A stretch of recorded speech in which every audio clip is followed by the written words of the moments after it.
Just for the record, say your name, spell it for me. Precious Bland, Precious Bland. Okay. So it's been 2 days since your not guilty verdict. How are you feeling? I feel good. I also am very humbled. This was a long time coming. I spent 4 years incarcerated, 10 months under house arrest, lots of ups and downs. I had a wonderful lawyer that believed in me from the start, and he fought and he fought and he fought nail and tooth for me, and I couldn't have asked for anyone better. My family stood behind me. I remember the coming out on house arrest and reading comments on social media. It was rough. It was hard. People were really quick to judge, and a lot of things they were saying were terrible. Why? Because they don't know me. And it's really easy to judge someone, to judge a situation. My daughter is not here. And it was not of my own doing. It was something I suffered from. And as a mother, I have to walk with that for the rest of my life, because as a mother, our job is to protect our children and be there for our children. And that's what I've done my entire life. With my children, even up until this day. Even while incarcerated, I still provided for my children the best I could. And I'm just ready to pick up the pieces of my life. And there are, I think it's so easy to turn your back on someone when you see a situation like this and say, oh my goodness, like, oh wow, like that's. But the people who stood behind me, I can't thank them enough. Just like I said, even with my lawyer from day one, he said, that was not you. You talked about comments on social media when you were released from prison onto house arrest. Since we've done this story 2 days ago, there have been a lot of social media comments that don't believe you. Yes. And they think you're guilty. Some people saying really harsh things about you. Yes. Then there is some support of people who say they also experienced some sort of psychosis following COVID. Yes. What is your response to the comments? My response to the comments is everybody needs grace. And what happened to me could happen to anybody, including those people who made those comments. But I would not wish that upon my worst enemy. It was a horrible experience. It was something that I could not explain. It was, I sat there in jail still in shock, still in unbelief, like, God, like, how did this happen? One day I'm home with my children, living what I felt was like my perfect life. And in the blink of an eye, my whole entire world changed. My entire life, I've never even been to the principal's office growing up. Like, I've never been in trouble in my life. And to have trouble knock upon my door for the first time to such an extreme was overwhelming for me. And even while incarcerated, people would encounter me, and sometimes when they would first meet me, they would, oh, that's the lady that did such and such, like, oh no, how could a person do that? But it was amazing to see that once they got to know me and just talking with me, they didn't have to know me my entire life. They said, you don't belong here. We, we sympathize for you, like correction officers, inmates alike, so many people that just I encountered for a short period of time, and was like, you changed my life. I had gotten a message from someone I was incarcerated with just last night and said, you're the reason I even picked up a Bible and start believing. Like, keep being strong. It doesn't matter what anybody says about you. Like, you know you, your family knows you, people know you. And it's been a journey, and I know it's still gonna be a uphill climb. And I'm ready. I'm prepared for that uphill climb. And that, like I said from the beginning, this experience has been completely humbling. I've experienced the grace of God. And even those people who are making the comments against me and don't believe, all of us one day are going to have to experience grace.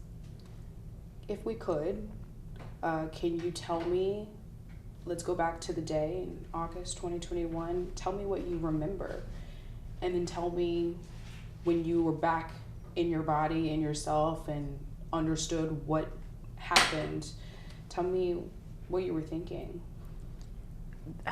That day.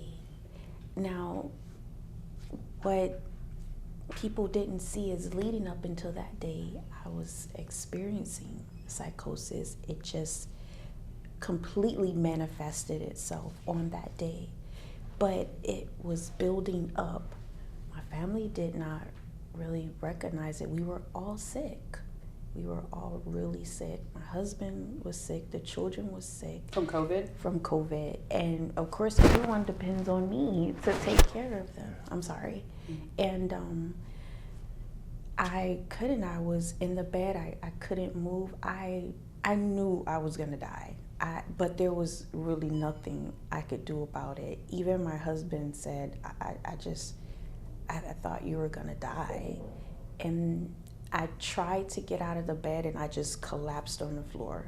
And this was the same day? Not the same day. This was a week prior to that day. And when I collapsed on the floor, my husband said, okay, we got to rush her to the hospital. They take me to the VA, and gotten there. They put me in a wheelchair, rode me in, and as I was sitting there, I was just disoriented and just feeling this sense of paranoia for no reason.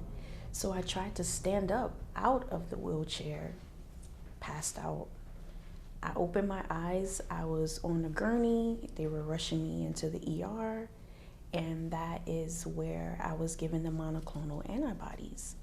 But during that time, the VA was part of an initiative called the ACTIVE Initiative, where they partnered with pharmaceutical companies, and they were testing trial medications for COVID, which were not FDA approved. I was given a monoclonal antibody that is actually today banned for use in the United States of America. One of the main side effects of that medication is altered mental state.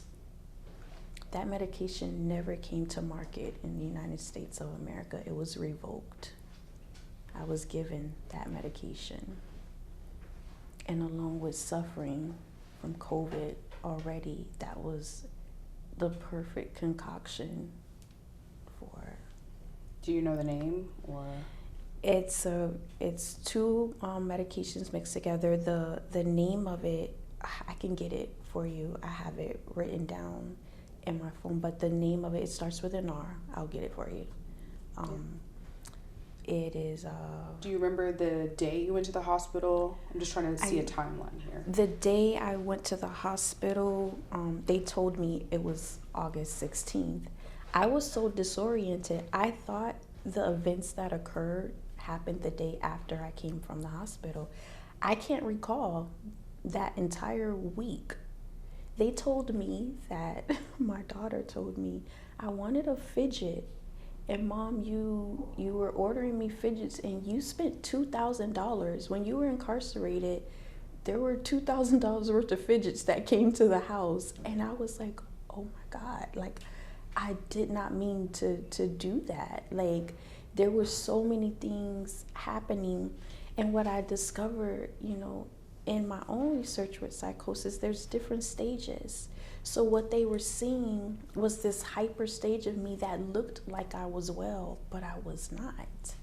But of course, my family did not truly recognize that. No one's trained in knowing what to look for in a psychosis. While I was incarcerated, my husband had received a letter, and I also received an email from the VA asking, how did the medical treatment go? Can I be a part of a trial group as to how this medication affected you? At that point, I was already incarcerated. My life was already changed completely. My child was gone. My husband was hurt. My oldest daughter was hurt. They didn't know how to feel. I didn't know how to feel. I got incarcerated. I had no contact with my family. I was on suicide watch in the psych ward of the jail.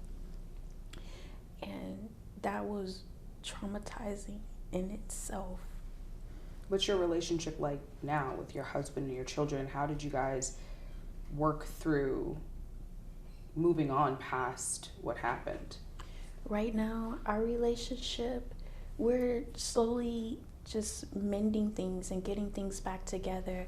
It's something that, I told my husband yesterday, that even being in the military and you go on deployment and your family back home gets kind of accustomed to running without you. So you come back home and you interject yourself, and it's a hard transition. It's a transition that takes understanding, that takes compassion, that takes a sense of accountability. And there's there's things where I understand that the entire situation was traumatizing. So I cannot immediately just say, hey, I'm just interjecting myself back into this. It's gonna be a long, slow process. Therapy, lots and lots of therapy, lots of vulnerability on my husband and I's part, like lots of understanding, and just it's gonna be a very slow process, and we fortunately both understand that. And I'm not here to just interject myself into their lives without any explanation and without any understanding, because I love my children. If anyone who knows me knows that I love my children. And the events that occurred that day, they were not me, including this. I have such a strong belief in suicide breaks my heart, and it's something I never believed in. And I know we all as people have very low points, but I know in my heart that suicide is a extremely selfish act when you have people that love you, people that depend on you. But at the same time, I also know it's hard. It's something that's mentally hard that people go through, and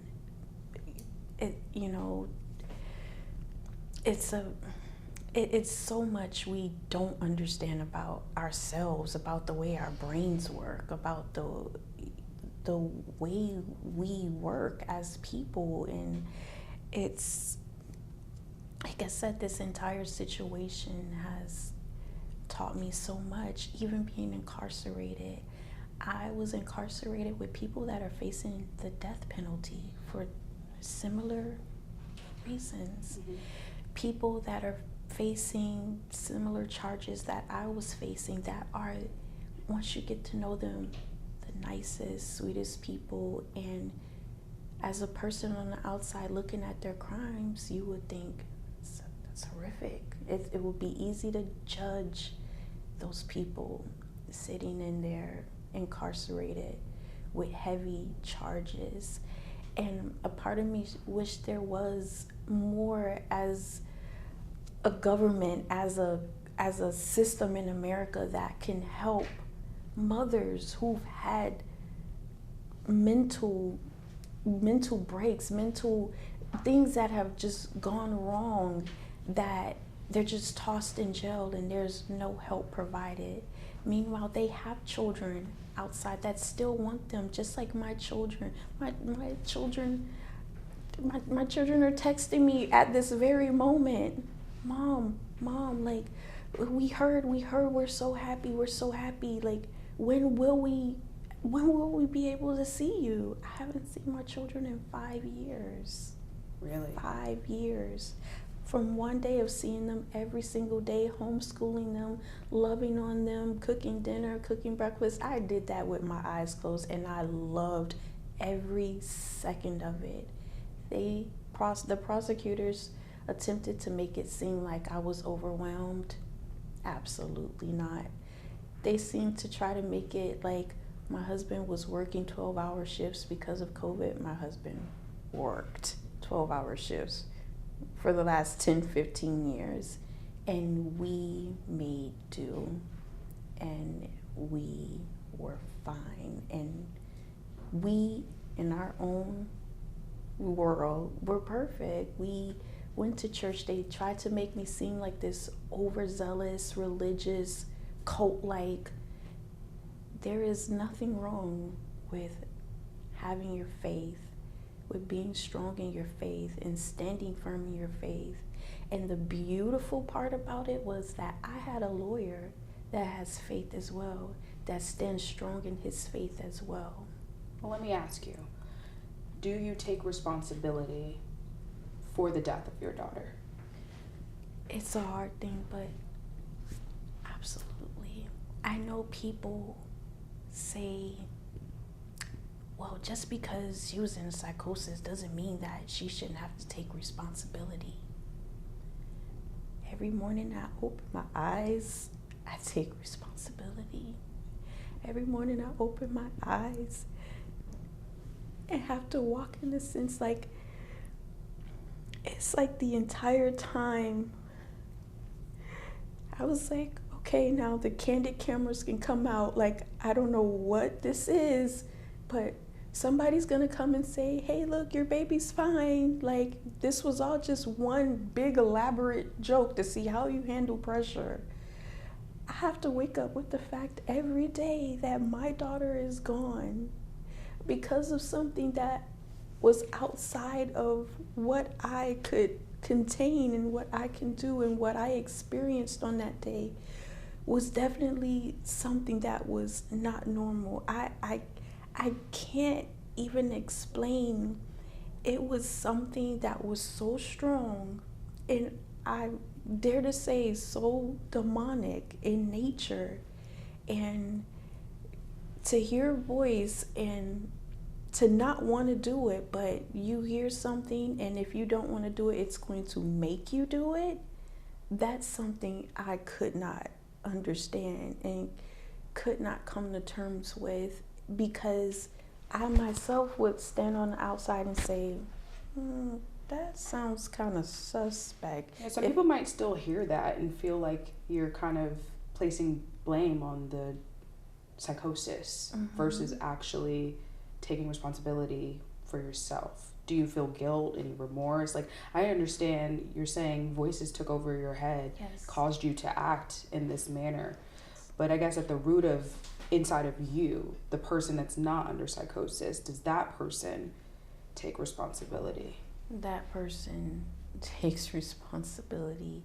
I have people around me, my family, my friends, that say, listen, you don't have to feel the way you feel. That was not you. And I tell them, you don't understand.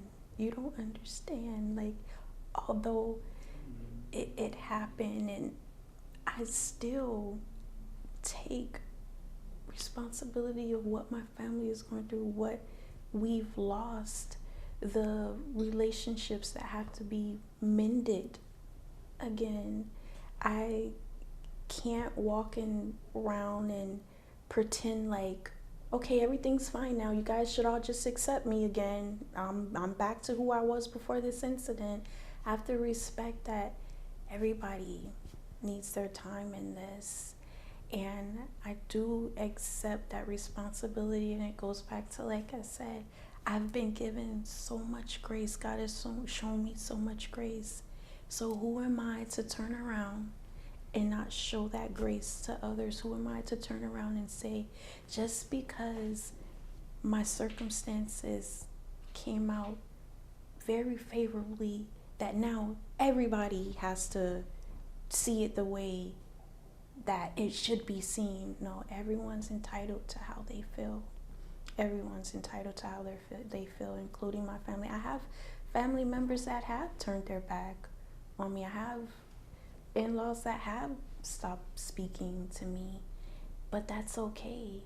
I love them. I still love them all the more because I understand what love truly is. It's not just a feeling. Love is an action.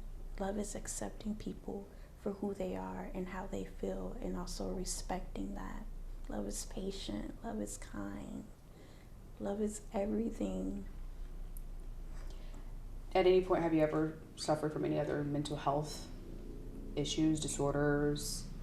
No, I've suffered from PTSD, of course, From this incident? Military, being in the military, Okay. and of course from this incident as well. But there's been no mental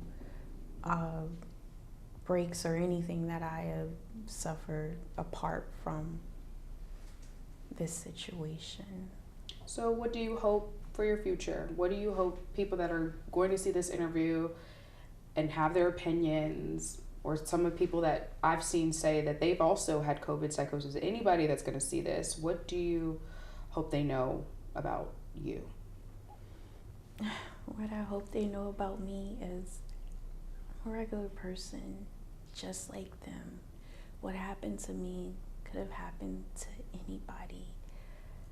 I am a loving person.